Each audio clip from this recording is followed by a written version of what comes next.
Hello everyone.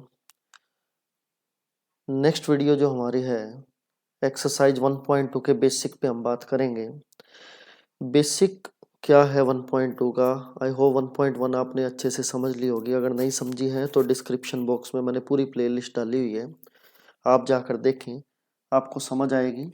उसके बाद हम सेकंड एक्सरसाइज के बेसिक पे हम बात करते हैं।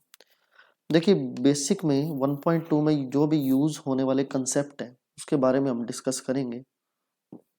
सबसे पहले कंसेप्ट क्या है, देखिए सबसे पहला है टॉपिक जो इसके अंदर यूज होगा, एम्प्टी सेट का। What is empty set? Empty set जैसा कि आप समझ पा रहे हो, जिसके अंदर कोई भी एलिमेंट ना हो। और इसको डिफाइन कैसे करें हम? ए सेट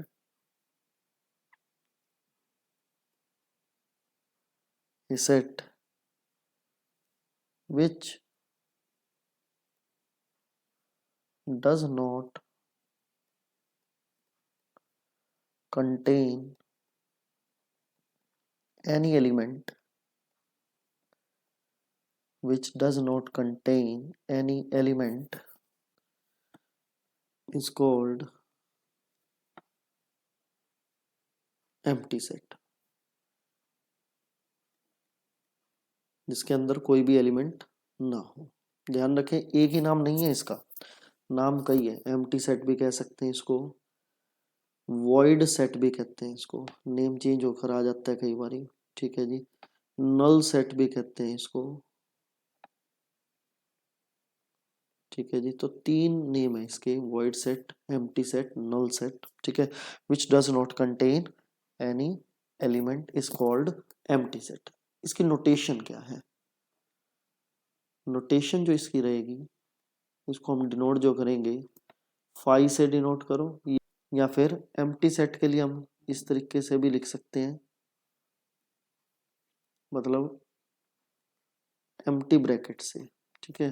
ध्यान रखें, इन दोनों का इकट्ठा यूज नहीं करेंगे, या तो इस नोटेशन का यूज करेंगे या फिर इस नोटेशन का हम यूज करेंगे।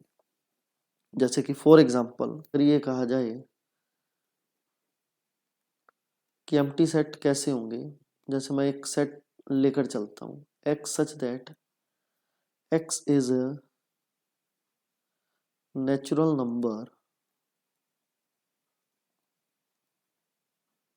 नेचुरल नंबर बिटवीन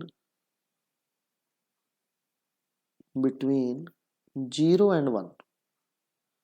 0 और 1 के बीच में नेचुरल नंबर है, उनको बताओ। ठीक है जी।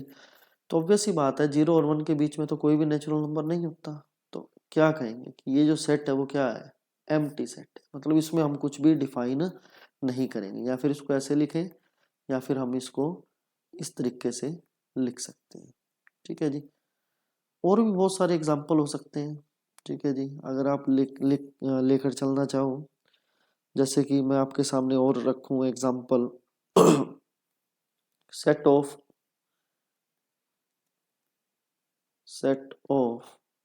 x such that x is odd natural number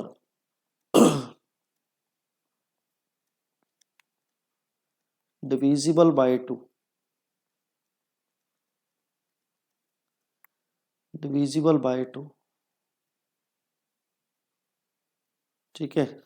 अब दो से तो कोई भी ओड नेचुरल नंबर डिवाइड होता ही नहीं है, नहीं डिवाइड होगा, इसका मतलब इसके अंदर कोई भी एलिमेंट नहीं आएगा। तो क्या रहेगा? ये एम्प्टी सेट रहेगा। ये एम्प्टी सेट की डेफिनेशन थी। हम और भी आगे डेफिनेशन पढ़े जो इसके अंदर यूज होने वाली है, वो कौन कौन सी है। जैसे कि एक डेफिनेशन और आपको दिखेगी जब क्वेश्चन आप करने लगोगे, फाइनाइट सेट और इनफाइनाइट सेट। दो टाइप्स हैं ये सेट की, फाइनाइट सेट और इनफाइनाइट सेट। ऑब्वियस ही बात है, the set which contain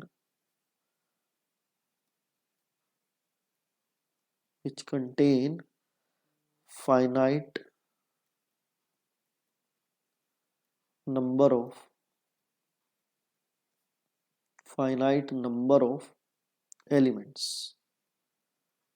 Okay, suppose ये कहा जाए x such that x is a vowel in English alphabets. Vowels in English alphabets which are a, e, i, o, u. ठीक है जी, तो ये फाइनाइट सेट है, इनके एलिमेंट्स हम काउंट कर सकते हैं। ठीक है, जैसे आपने एम्प्टी सेट लिया, इनके अंदर क्या है, 0 एलिमेंट है, तो ये भी एक फाइनाइट सेट का ही एग्जांपल है। ठीक है जी। क्या और क्या कह सकते हैं,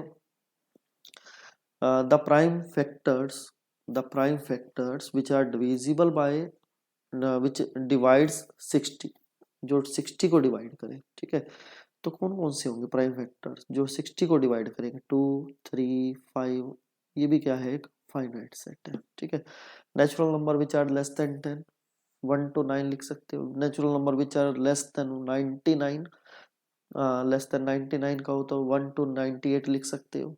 अगर नेचुरल नंबर की जगह इंटीजर्स आ जाता, मैं ये कहता integers, the set of integer which are less than 100, तो उसके अंदर सारे नेगेटिव आ जाते हैं और 1 से लेके 99 और 0 इंक्लूड सारे हो जाते, तो फिर वो फाइनाइट सेट का एग्जांपल नहीं रहेगा, वो फिर इनफाइनाइट सेट का एग्जांपल बन जाएगा, जो हमारी नेक्स्ट डेफिनेशन है। ठीक है, तो सिंपल सी लैंग्वेज अगर हम देखें इनफाइनाइट सेट की क्या होगी, इसके अंदर फाइनाइट सेट में हम क्या लिख देंगे, इनफाइनाइट लिख देंगे। The set which contain infinite number of elements. ठीक है जी, which contain infinite number of elements is called infinite set. Suppose बहुत सारे हैं, set of एग्जाम्पल में अगर आप लेकर चलना चाहें, set of natural numbers,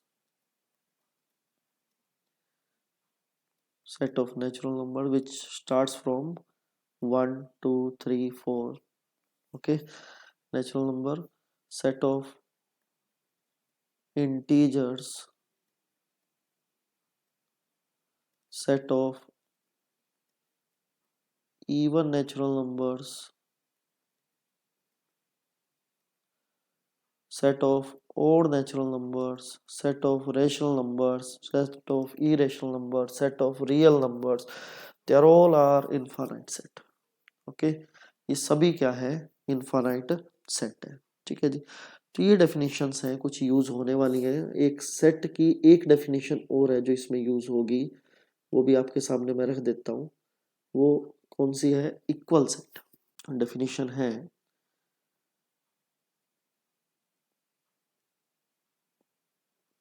equal set की,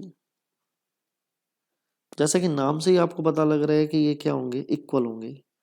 इसको डिफाइन कैसे करें, सपोज दो सेट है हमारे पास, two sets A and B, are said to be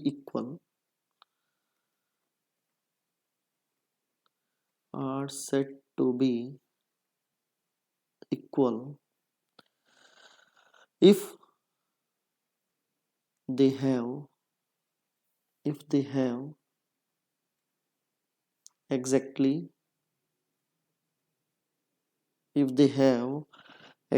the same elements.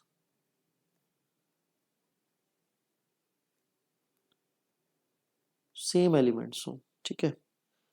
We write notation क्या देंगे इसके लिए, A इक्वल टू B, ठीक है, जिसमें क्या हो, सेम एलिमेंट्स हो। ठीक है, otherwise they are called unequal. अगर ये डिफाइन इसको नहीं करेंगे तो वो क्या होंगे, अनइक्वल होंगे। ठीक है जी, जैसे कि फॉर एग्जाम्पल अगर हम लेकर चलें, जैसे कि मैंने अभी वोवल्स का एग्जाम्पल लिया, आप वोवल्स के एग्जाम्पल में लिखते हो ए, ई, आई, ओ, यू लिख रहे हो, लेकिन अगर इन एलिमेंट्स को अगर हम शफल करके आगे पीछे लिख दें, EIAUO इस तरीके से लिख दें तो इसमें कोई फर्क नहीं पड़ता कि कौन सा एलिमेंट कहाँ आ रहा है, ये सेट इक्वल ही माने जाएंगे। ठीक है जी, नंबर ऑफ एलिमेंट इसमें क्या है, सेम है। कुछ एक्सेप्शनल केस आते हैं जिसके अंदर कई बार एलिमेंट रिपीट हो रहे होते हैं, फिर हम उनके अंदर क्या होता है डेफिनेशन के अकॉर्डिंग चलते हैं। जैसे मान लो ए के अंदर 3 एलिमेंट हैं, ए 1 2 और 3, और इसके अंदर जो है कोई एलिमेंट रिपीट हो रहे हैं तो ये भी इक्वल है, ध्यान रखें रिपीटेड है। ठीक है, अगर इसके अंदर जो है एलिमेंट एक से ज़्यादा बार रिपीट हो रहा हो तो डेफिनेशन के अकॉर्डिंग हम यही कहेंगे कि जो कलेक्शन है वो सेट क्या मतलब मैंने बेसिक में क्या बताया था, ये set is a well defined collection of distinct objects. Distinct objects का कलेक्शन है, इसका मतलब इसको हम एक ही मानेंगे। तो इस केस में भी जो है ए और बी जो है क्या माने जाएंगे, इक्वल ही माने जाएंगे।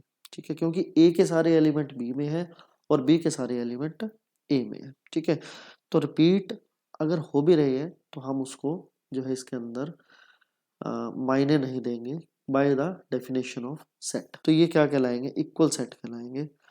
तो जितने भी एक्सरसाइज 1.2 के क्वेश्चन तो आपको दिखेंगे वो सारे के सारे इन्हीं 4 डेफिनेशंस पे ही दिखेंगे। नेक्स्ट वीडियो में जो मैं बनाने वाला हूँ उस वीडियो के अंदर मैं 1.2 एक्सरसाइज कंप्लीट करूंगा। मैं देखता हूँ कि अगर आपका बेसिक अगर स्ट्रोंग है, अगर आप मेरे बताए हुए बेसिक से या अपने अकॉर्डिंग आप इसको ढंग से डेफिनेशन को समझ पाए हैं तो एक्सरसाइज 1.2 आप कितने का अटेम्प्ट कर पाते हैं। ठीक है जी, एक्सरसाइज 1.2 जब आप अटेम्प्ट कर लें तो कल या नेक्स्ट वीडियो जो भी मेरी बनेगी उसके अंदर आप चेक करें कि उसके अंदर आपने कितने क्वेश्चन सही किए और कितने क्वेश्चन जो है आपके नहीं निकल पाए। तो प्रॉब्लम जितनी भी होगी मेरी करवाई हुई एक्सरसाइज में आप कंप्लीट कर लेंगे आई होप। ठीक है, तो मिलते हैं नेक्स्ट वीडियो में। वीडियो पसंद आई तो लाइक करें, चैनल को सब्सक्राइब करके जरूर जाएं। Thank you.